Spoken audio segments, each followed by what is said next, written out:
obeisances to our Gaudiya Vaishnava Parampara.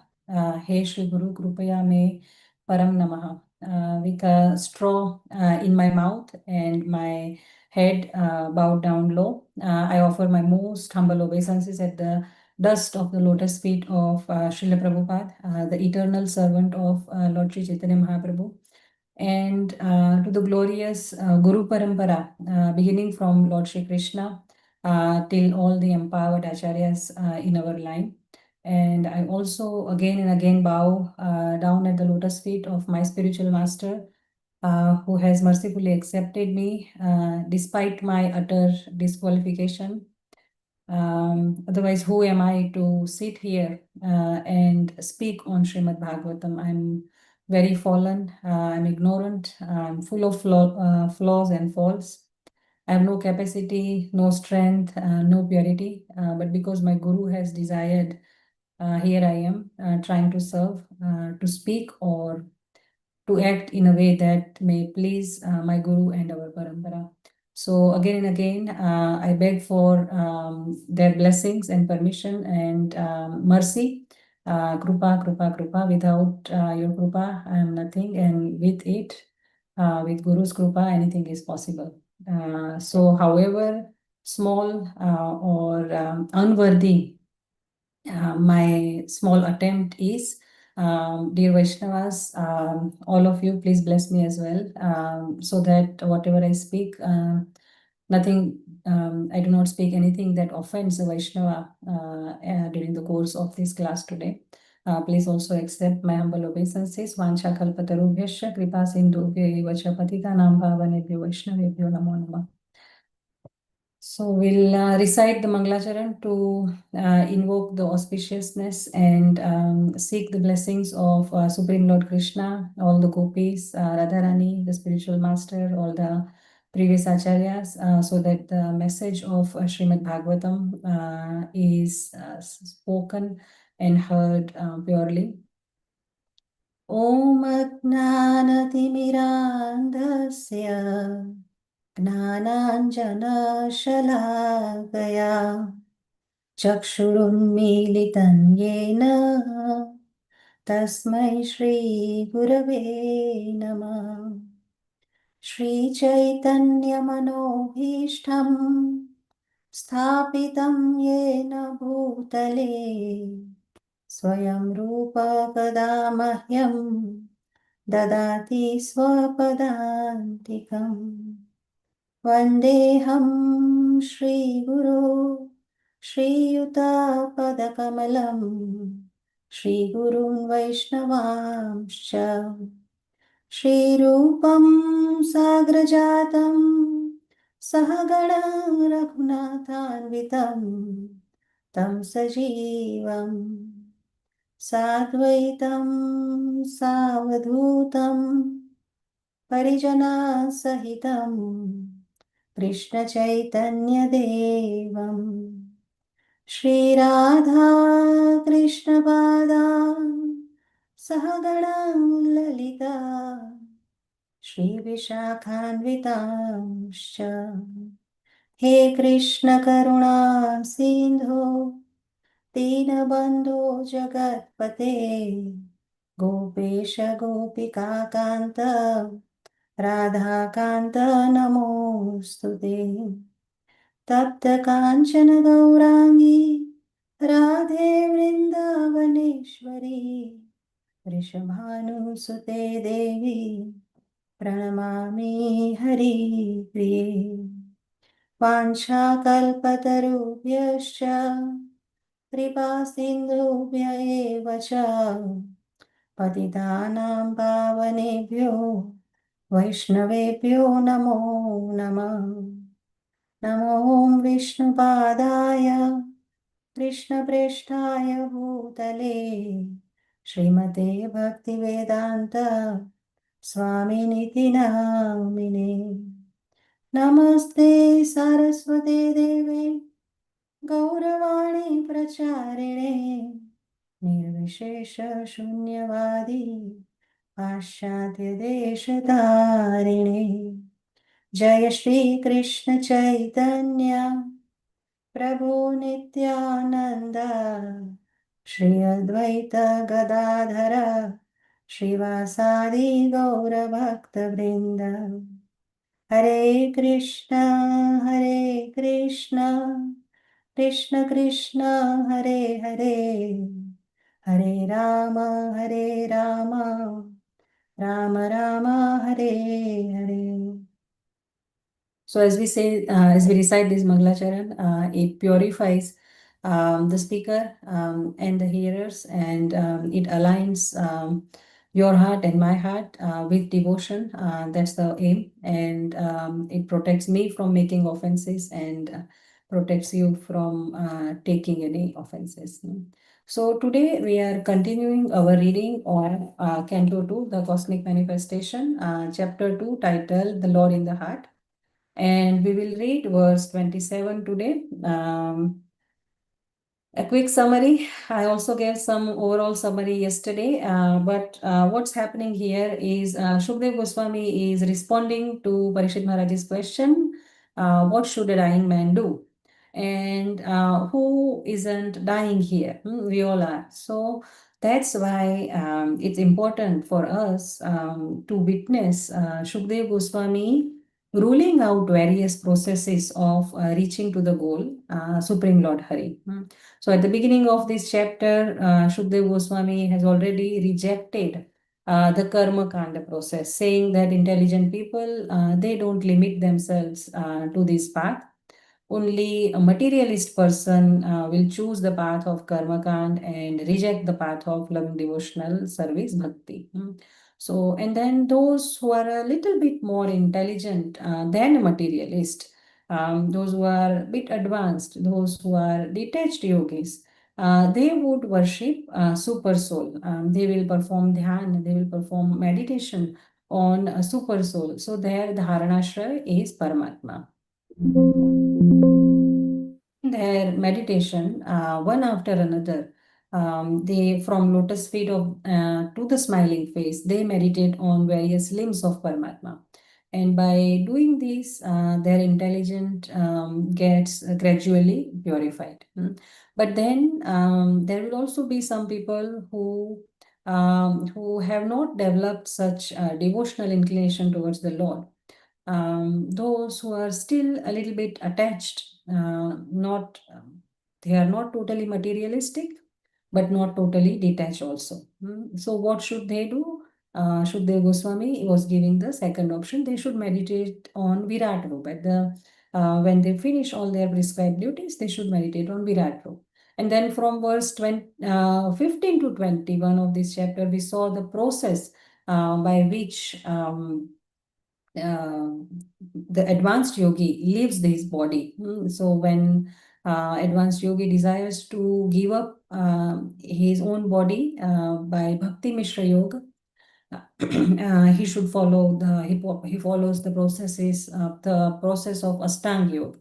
Ashtanga, 8 limbs, Yam, Niyam, Asan, Pranayam, Pratyahar, Dharana, Dhyan, Samadhi. So Yam, as we know, it means to follow personal, moral restraints. Niyam means personal disciplines. Asan means physical postures. Pranayam means breath control. Pratyahar means withdrawal of the senses from the sense objects. Then dharana means concentration, and dhyan means deep meditation on the dharanashraya, on the object of meditation.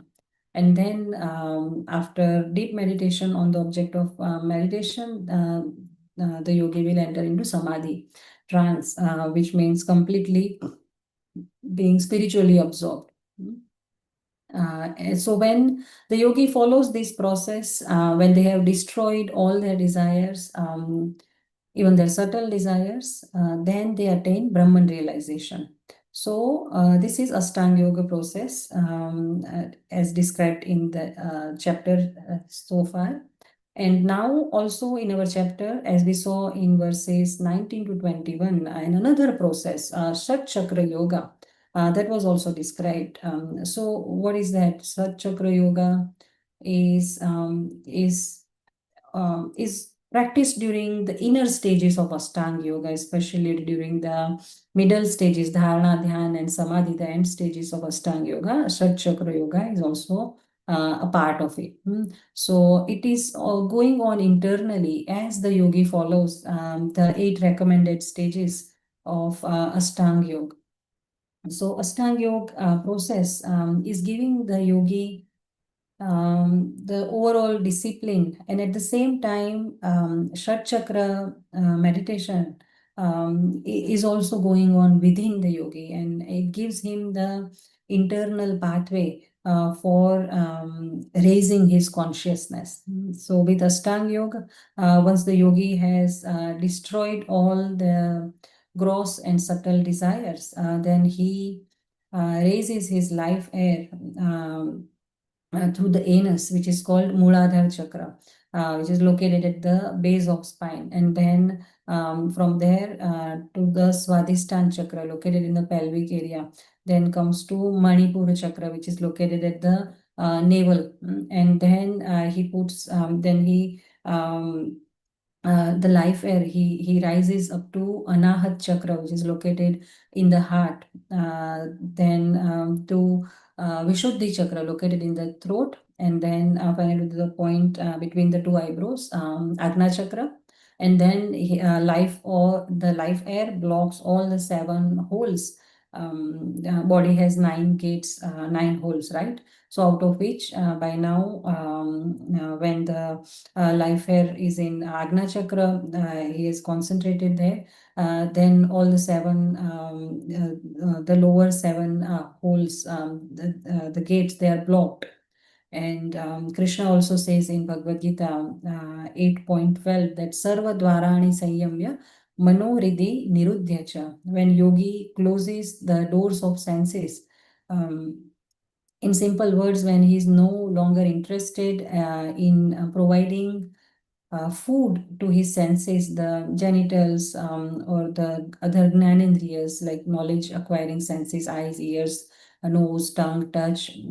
So when yogi is no longer interested in the business of all these, when he has his senses controlled, so that's when we say 7 out of 9 gates are closed. And then what happens? Then the life air pierces the Brahmarandra, which is also called the Sahasrara Chakra, which is located at the crown of the head.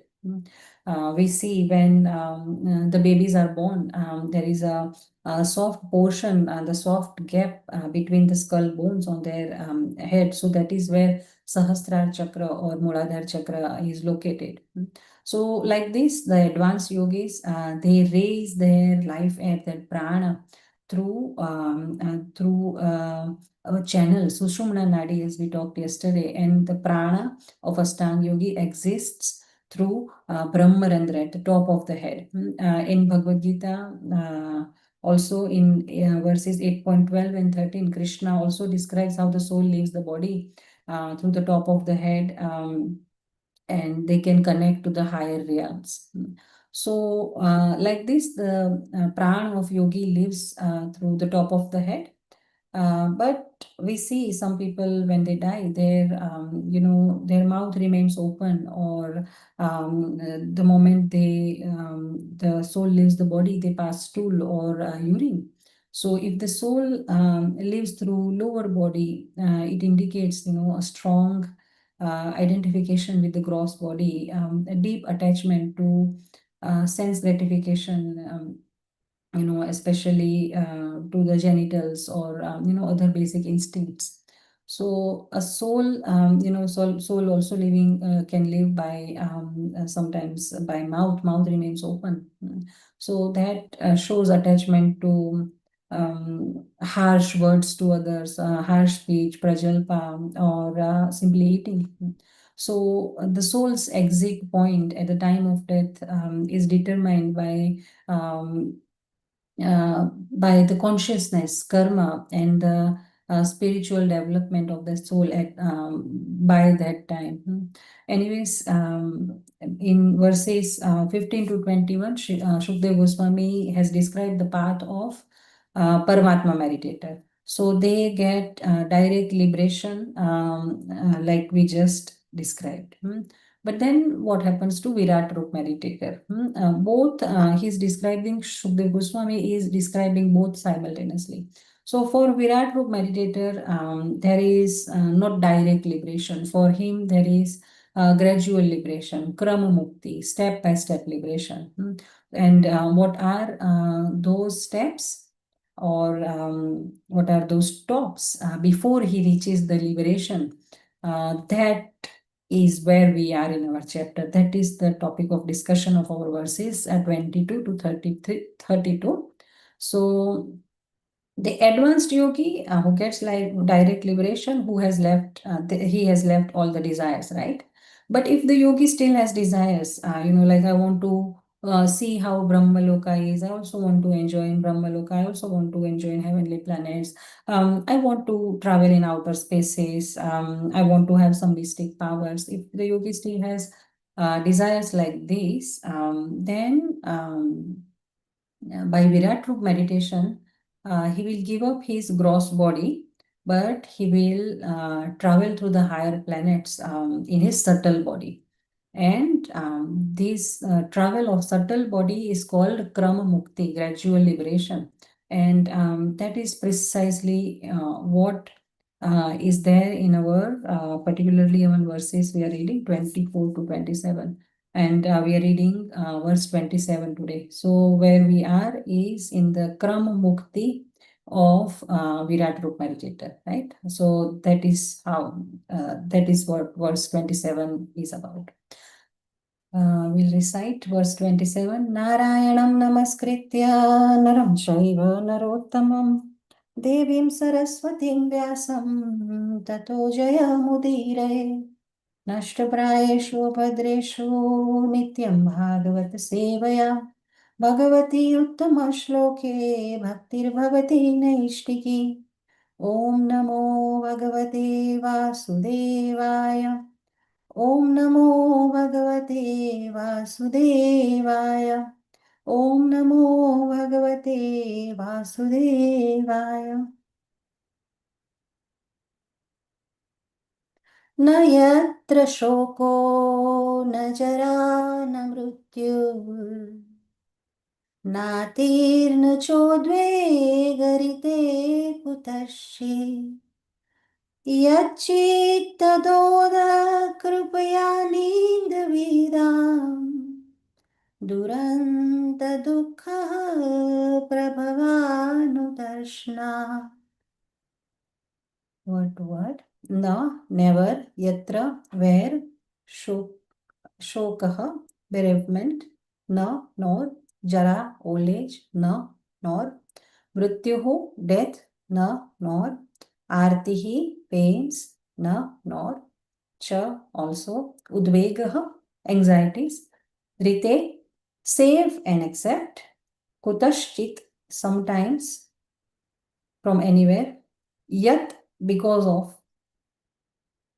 Chit, consciousness. Tataha, therefore. Adaha, compassion. Kripaya, out of heartfelt sympathy. Ana, idam, vidam, of those who are ignorant of the process of devotional service. Duranta, unsurpassable. Dukkha, misery. Prabhava, repeated birth and death. Anudarshanat, by successive experience. Translation by Krishna Kripamurti, His loving divine grace, A.C. Bhaktivedanta Swami Srila Prabhupada. Srila Prabhupada ki jai. In that planet of Satyalok, there is neither bereavement, nor old age, nor death. There is no pain of any kind, and therefore there are no anxieties, save that sometimes. Due to consciousness, there is a feeling of compassion for those who are unaware of the process of devotional service, who are subjected to unsurpassable miseries in the material world. Would anyone like to read the purport, please?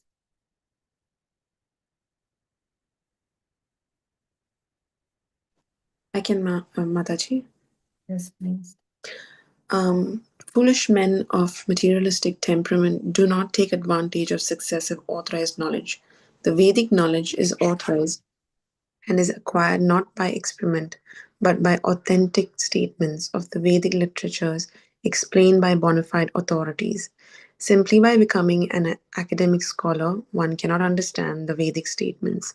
One has to approach the real authority who has received the Vedic knowledge by disciplinic succession, as clearly explained in Bhagavad Gita 4.2.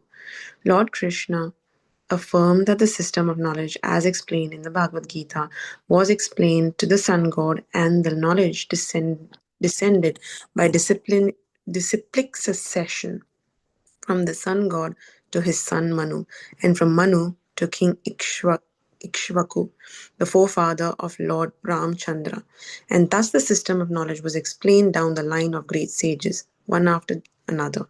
But in due course of time, the authorized succession was broken, and therefore, just to re-establish the true spirit of the knowledge, the Lord again explained the same knowledge to Arjuna, who was a bona fide candidate for understanding due to his being a pure devotee of the Lord. Bhagavad Gita, as it was understood by Arjuna, is also explained in Bhagavad Gita 10.12 to 13. But there are many foolish men who do not allow in the footsteps of Arjuna in understanding the spirit of Bhagavad Gita. They create instead their own interpretations, which are as foolish as they themselves, and thereby only help to put a stumbling block on the path of real understanding, misdirecting the innocent followers who are less intelligent, or the Shudras. It is said that one should become a Brahmana before one can understand the Vedic statements, and this stricture is as important as the stricture in the scripture, that no one shall become a lawyer who has not qualified himself as a graduate. Such a scripture is not an impediment in the path of progress for anyone and everyone, but it is necessary for an unqualified understanding of a particular science. Vedic knowledge is interpreted by those who are not qualified brahmanas. A qualified brahmana is one who has undergone strict training under the guidance of a bona fide spiritual master. The Vedic wisdom guides us to understanding our relation with Supreme Lord Krishna, Lord Sri Krishna, and to acting accordingly in order to achieve the desired result of returning home, back to Godhead. But materialistic men do not understand this. They want to make a plan to become happy in a place where there is no happiness. For false happiness, they try to reach other planets, either by Vedic rituals or by spacecraft. But they should know for certain that any amount of materialistic adjustment for becoming happy in a place which is meant for distress cannot benefit the misguided man, because after all, the whole universe with all its paraphernalia will come to an end after a certain period. Then all plans of materialistic happiness will automatically come to an end. The intelligent person, therefore, makes a plan to return home back to Godhead. Such an intelligent person surpasses all the pangs of material existence, like birth, death, disease, and old age. He is actually happy because he has no anxieties of material existence. But as a compassionate sympathizer, he feels unhappiness for the suffering materialistic men, and thus he occasionally comes before the materialistic men to teach them the necessity of going back to Godhead. All the bona fide acharyas preach this truth of returning home back to Godhead and warn men not to make false plan for happiness in a place where happiness is only a myth. Hare Krishna, Mataji. Hare Krishna, thank you so much, Mataji. Okay, so again, the topic of our shloka, our shlokas, let's refresh. Verse 24 described, Shukdev Goswami is very systematically, he's describing Krama Mukti in verses 24 to 27. So Yogi is on the way to the topmost planet Brahmaloka, right? So verse 24, it described the first stop of Virat Rup meditator, which is Vaishwanar Loka, which is the planet of the deity of fire. So there, the yogi, he gets cleansed of all the desires. Like inside our body, there is Vaishwanar, digestive fire, which cleanses the food of all the impurities and makes it digestible. So in also gold, when gold is put into intense fire, gold also gets purified of all the impurities, right? So same like that, at the first stop in Vaishvanar Loka, yogi gets cleansed of all the desires. Then verse 25, the second stop, Sishumar Lok. So that is, Shishumar Lok is also the pivot for turning the universe. And it is also navel of Lord Vishnu, Garbhodakshaya Vishnu to be specific. So in verse 24, it was described that second stop is when the yogi reaches there, and there he relates to Lord Hari. And then in verse 26, third stop of Virat Rup Meditator, which is Maharlok.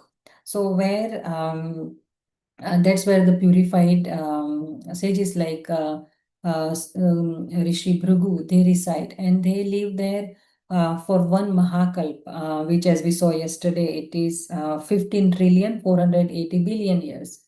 And what happens there? The yogi, in front of his eyes, he sees the three worlds burning in the fire, which is coming out of the mouth of Lord Anant Shesh. And then the verse we are in now, verse 27, our today's verse, it is describing the fourth stop of the Virat Rup meditator, which is Brahmalok, which is also called Satyalok. So what happens there? How it is, that is what is described in verse 27. So it says, Nayatra Shoko, there is no shok, there is no lamentation there, there is no bereavement there. Na jara na mrityu, there is no birth or death there. Na arti, there is no pain. Na cha udvegam, there is no anxieties there. Rite, except kutaschit, sometimes there is one anxiety there. And what is that? Adaha kripaya ana idam vidam. The sages that reside there, sometimes kutaschit, they have one anxiety out of compassion, kripaya, out of heartfelt sympathy for whom? Those who are anidam vidam, those who do not know idam, this process. Which process? Idam process, this process. But Sukdev Goswami has specified this, but Prabhupada has decoded it for us in word to word by saying that the process of devotional service. And because they are unaware of this process, because of this ignorance, they are suffering from duranta dukkha, unending material desires. So that is what is going on in Satyalok. So our today's verse describes Satyalok. It is a very extraordinary place that stands out in Vedic cosmology, as we are seeing. And as we know, Satyalok is also called Brahmalok. It's the highest planet within the material universe. It is located at the top of material universe, just below the spiritual realm.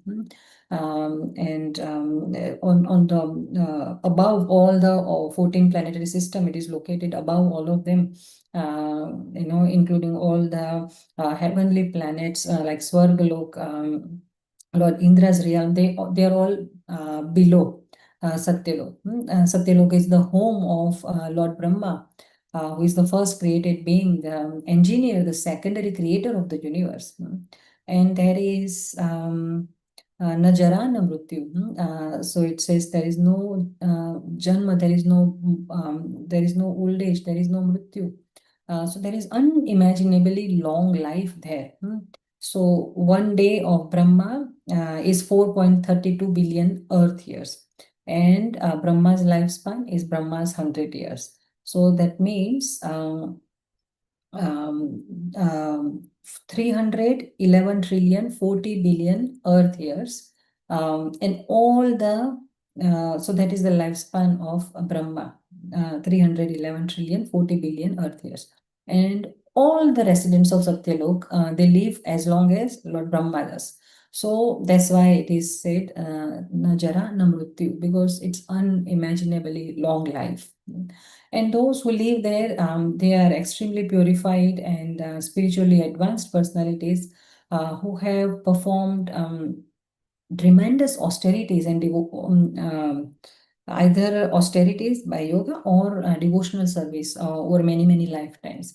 And that's why there is in Satyalok, there is very spiritual atmosphere there. And the atmosphere in Satyaloka is completely free from material contamination. Devotees there, they are not entangled in material desires, and the entire planet is, it's pervaded by Brahma Tejas, or the spiritual effulgence of Lord Brahma, and yogis who are exalted like him. So there is total absence of material sufferings in Satyaloka. Residents of Satyaloka, they don't experience the ordinary birth, death, disease, or old age miseries like we do on the lower planets. Time has almost no influence over them. So as we said, they enjoy very long lifespan and peace. And they freely remain absorbed in their meditation and their bhakti. So, like this, Satyalok is the most refined and most spiritually elevated among all material planets. But it still has a fundamental problem if we think from the perspective of Bhakti Yoga. Satyalok still has one problem, despite all the opulence and this longevity and spiritual atmosphere, blissful atmosphere. Satyalok is still a material planet. It's still temporary. It is not eternal. Because it is still part of material creation, and it also undergoes the repeated cycle of creation and destruction. As Krishna says in Bhagavad Gita 8.16, Abrahma bhuvana loka punaravartino Arjuna. So from the highest planet in the material world down to the lowest, Krishna says all are places of misery, where repeated birth and death takes place.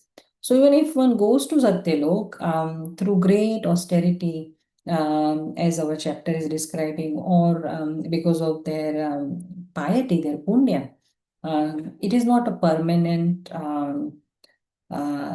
liberation. One may enjoy being there for millions of years, but eventually the material body does end and one has to take birth.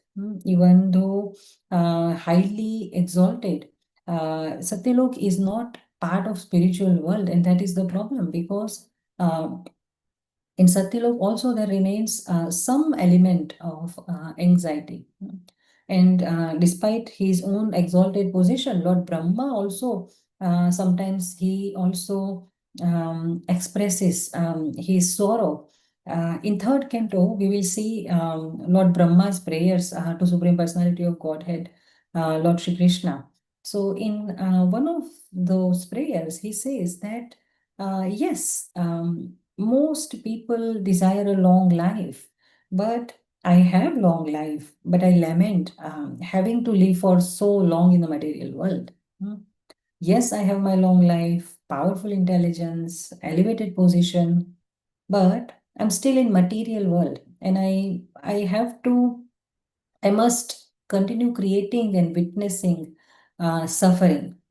So when Lord Brahma says this, it proves that even the highest material post, it cannot satisfy the soul. Only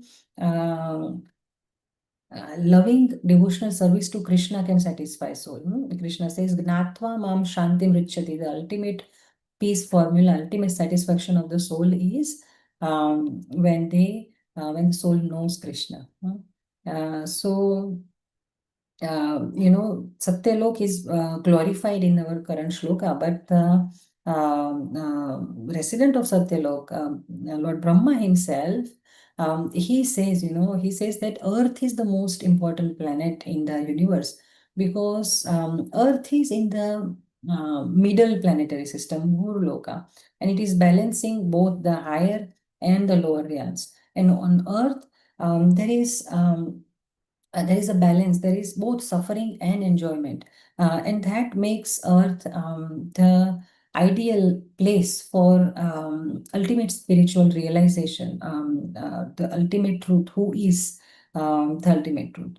So there are some verses in fifth canto where all the devatas, all the demigods, they are singing. Eta deva hi deva gayanti.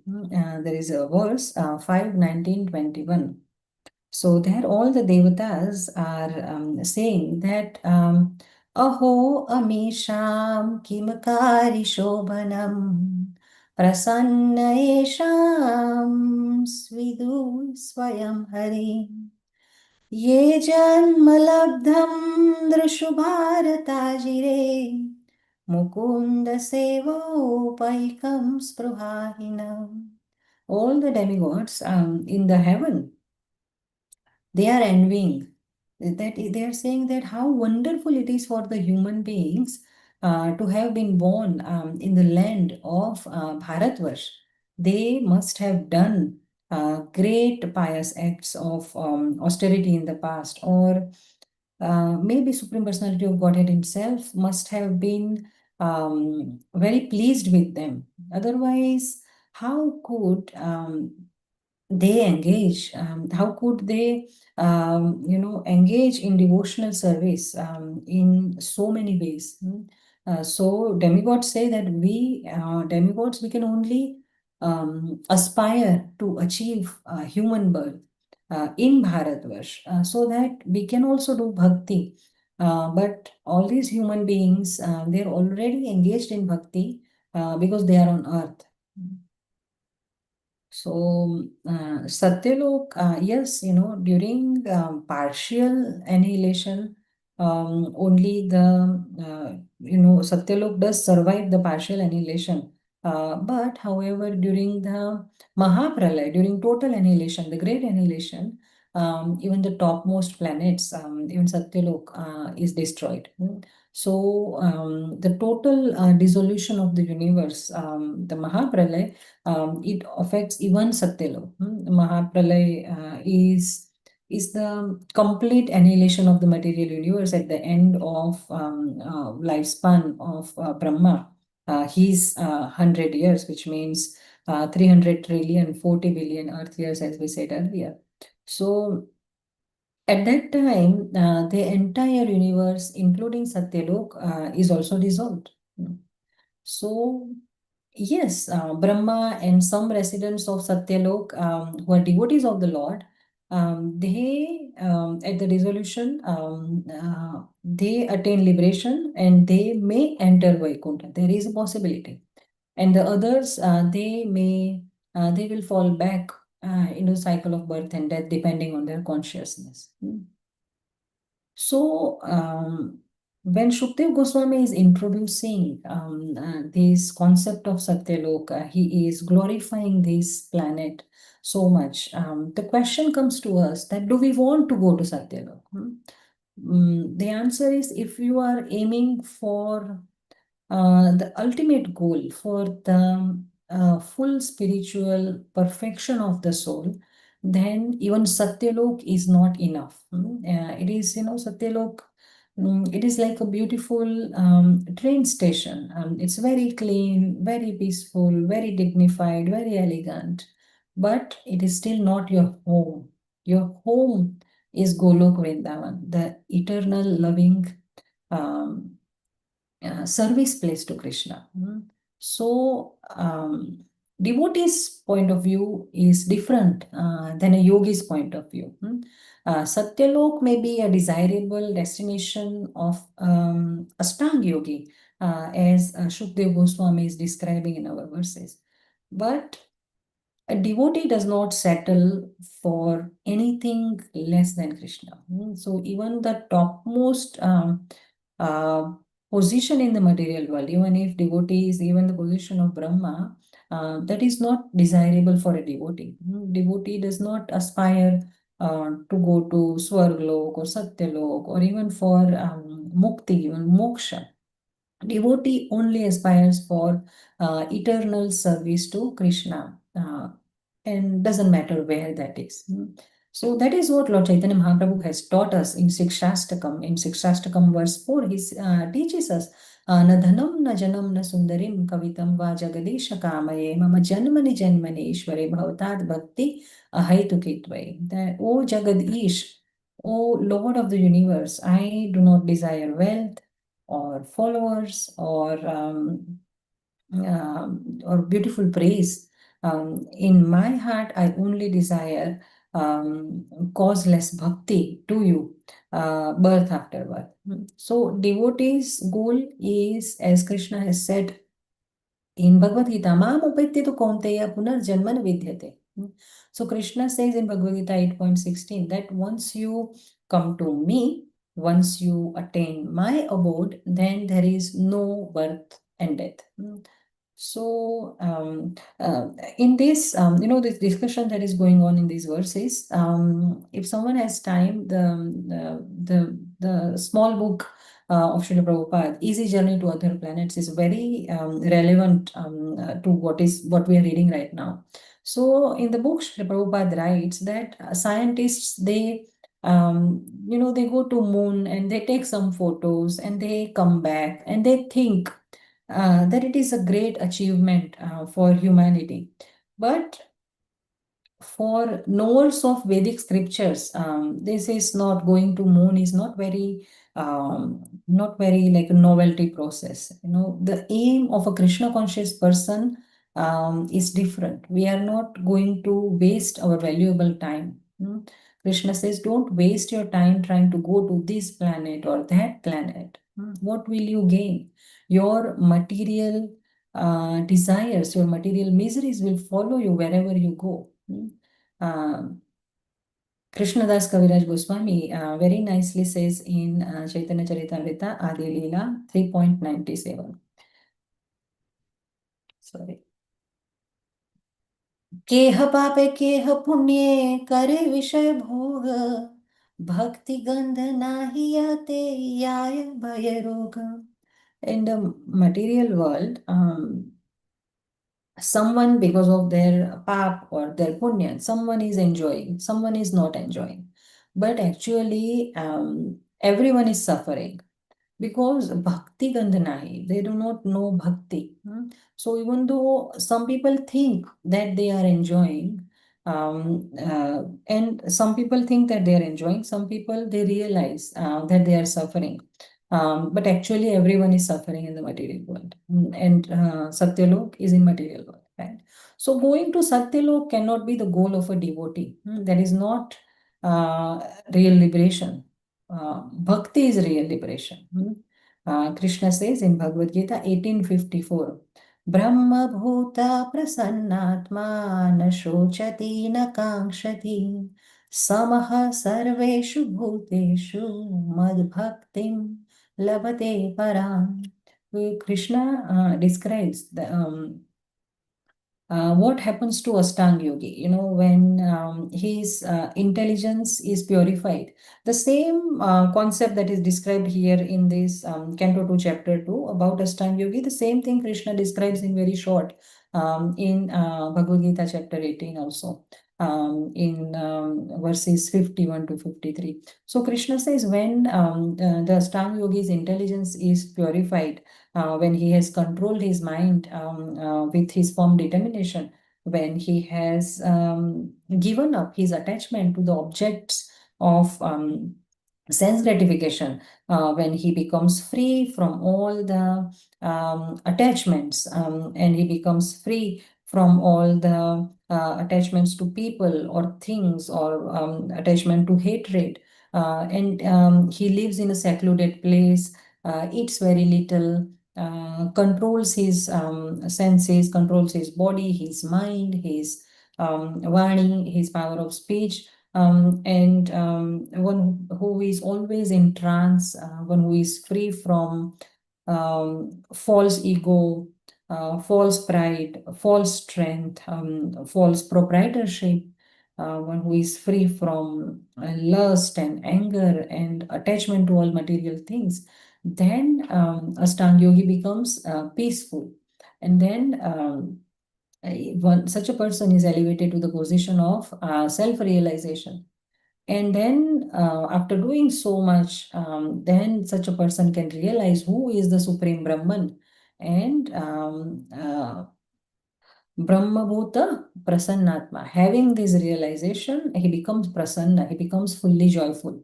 Then na shochati na kankshati, then he never laments or doesn't have any akanksha, any desires.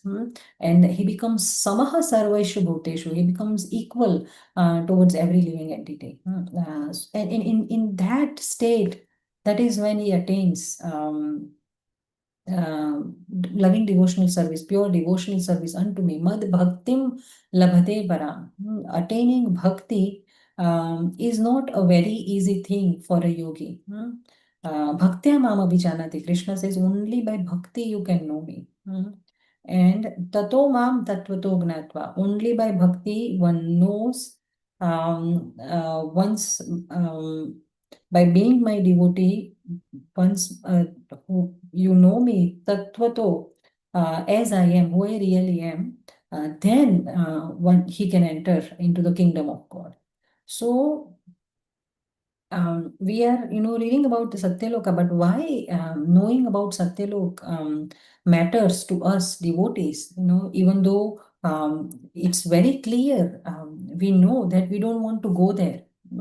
But knowing about this, it gives us awe for the vastness and the depth of creation of our Krishna.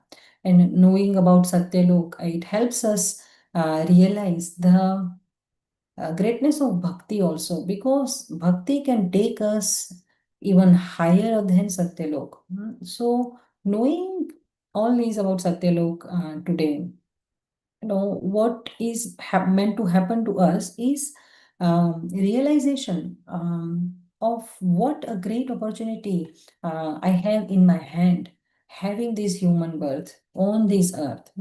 So it is said that earth is the final examination hall in material world, particularly on Bhuloka, on earth.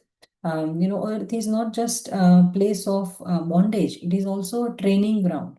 So because training doesn't happen in Vaikuntha. If you want to become, say, an aircraft maintenance engineer, then you cannot, they cannot take you on the aeroplane and train you there. Training will happen on the ground. So similarly, before going to Golok Vrindavan, the highest spiritual destination, the planet of Bhagavan and Bhaktas, we will have to pass as Bhakta. We will have to be fully qualified for Golok Vrindavan, the entry there. And what is that qualification? What does it mean? So there are two types of devotees there. There are Nitya Siddha devotees and there is Sadhana Siddha devotees. Nitya Siddha are the eternal associates of the Lord, those who are eternally liberated, never fallen, like Mother Yashoda. And then there are Sadhana Siddhas, Krupa, the souls who are previously in the material existence, and then by their sadhana they have perfected, by practice they've perfected loving devotional service. So for sadhana siddhas, the final birth is often in the material universe, where Krishna performs his pastimes and being trained under the direct associates of Krishna. So that is not a punishment, it's a great fortune, it's a great mercy of Krishna. Even Uddhava, who is more intelligent even than Lord Brahma, he prayed that the dust of the lotus feet of gopis is so sacred that I desire to be born as a creeper in Vrindavan, so that I might be touched by the dust, by that dust. So even highly elevated devotees, they aspire what we already have. They aspire to take birth in the earthly planet. Because, here is Vrindavan, where Krishna's pastimes became manifest. Because, there is something very unique about associating with Krishna. In Vrindavan, in this intimate and sweet, in his sweet Madhurya form. So how fortunate are we that we can go to Vrindavan, where Krishna performed his pastimes. So by all this discussion, it's such a contrast from what we were discussing 2 days ago, the sweet Leela, the childhood pastimes of Krishna. In the second canto, with all these technical details, and so all this discussion, what is the conclusion? In my understanding, it is chanting, the most intimate way of associating one-on-one with the creator of this complicated, magnanimous, unfathomable universe. The only way to associate with him one-on-one daily, as much as we can, as much as we want, is chanting. And we often wonder what will happen to me at the end of my life. I'm practicing chanting, trying to do as many processes of out of 9 processes of devotional service. But we wonder, will I go back to Golok in this very lifetime? So what I have understood is that yes, you can go straight to Golok. It's very rare, but it's possible. We see the examples of 6 Goswamis, Haridas Thakur. They did. These are very exalted acharyas in our parampara. So if you are 100% pure in bhakti, if you have reached the rag marg stage, right now we are in Vaidhi marg, and the goal is to develop rag, love for Krishna. So if at the end, at the time of death, if your heart is completely absorbed in Krishna, it is free from any trace of material desires or material identification, and you have developed a sthai bhav, your eternal relationship with Krishna, then yes, you can go to Golok. So this chanting is the direct route to Golok if you can perfect it. But, if your devotion is strong, but it is not yet perfected, then Krishna gives you birth in a suitable universe where he or his empowered incarnations, they are performing pastimes. So you can become part of them, and then you can get trained through the Leela Smaran or personal association, or even taking birth as a gopi or cowherd boy or animal or a creeper in Vrindavan. That's what we saw in the case of Nalkuvar and Manigriv. They became eligible to go back to spiritual world by becoming trees in Vrindavan. So then, in that case, that is your last birth. After that, you can go back to Golok Vrindavan eternally. And then there is third option. Even if your bhakti is not 100%, if your bhakti is mixed or immature, even if your bhakti isn't fully pure yet, when you leave the body, but you have firm faith and affection for Krishna and Krishna only, then Krishna arranges, even either for a further human birth to practice more bhakti, or first residence in the heavenly planets, first that, and then a birth in a family of devotees. That is what Krishna says in Bhagavad Gita 6.41 and 42. So eventually you do get the opportunity for perfection and for entrance into the spiritual world. So our today's topic was Satyalok, but now we talked about Satyalok, but now we are talking about Golok. because Satyalok is not enough for devotees. But if we want to go to Golok, which is Krishna's home, it's his private space, his eternal home. So you don't just walk into Golok. You must be either you must be invited there, or and you must be dressed, you must be trained for your eternal service. You must be ready for it, and you must understand the mood, the rasa of the residents there. So if we are not quite there yet, then Krishna doesn't reject you. You know, he gives you chance to be personally trained under him or his associates. So you know that's his final mercy before the real homecoming. So it's 8:27. Let's conclude by coming to the real essence, you know, chanting of the holy name, the Maha Mantra, Hare Krishna, Krishna Krishna, Hare Hare, Hare Ram, Ram Ram, Hare Hare. So chanting is not just a mundane practice, you know, it's the very path that will take us to Golok. It's the vehicle on which we will go to Golok. And so chanting is not just an ordinary sound. It is Krishna himself. Kali Kale Nama Rupe Krishna Avatar. So when you chant attentively, you are associating with Krishna directly. You are purifying your heart of all the material attachments, and you're gradually remembering your original Swarupa, your eternal identity in Goloka.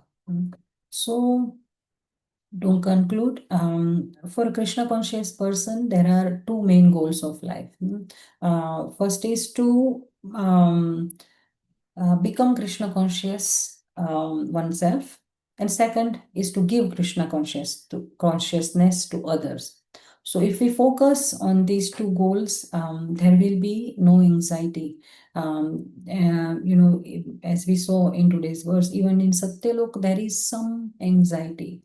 But if we focus on these two goals, even being in on this material world, on the earth planet, for us there will be no anxiety. There will be no wasted opportunity, and life will be peaceful.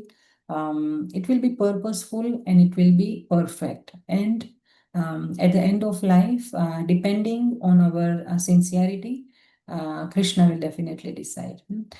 So today's purport was also very long. In the first paragraph, very long paragraph, Prabhupada described, you know, how one should not misinterpret the Vedic knowledge and all that. But looking at the time, we will, you know, it's very clear in the Prabhupada's purport itself. So we'll comment on that some other time. But for now, we'll conclude here. If anyone has any realizations or comments or questions or corrections, please unmute and share.